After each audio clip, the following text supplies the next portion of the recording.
hiwain natin ng pa-cubes ang luncheon meat. Yung bibili nyo yung less sodium para hindi garang maalat yung luncheon meat. Ilagay ng butter hanggang sa matunaw. Tunaw na yung butter. Ng bawang sa butter. Isunod ang sibuyas. Isunod ang meatloaf. Timplahan ng konting patis. Tapos haluin.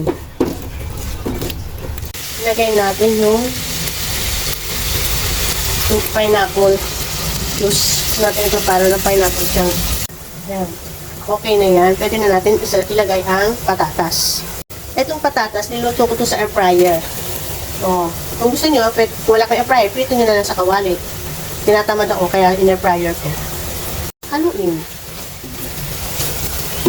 Kaya ng patatas, isunod na natin itong 12 egg na nilaga at bell pepper. Tapos, haluin muli natin.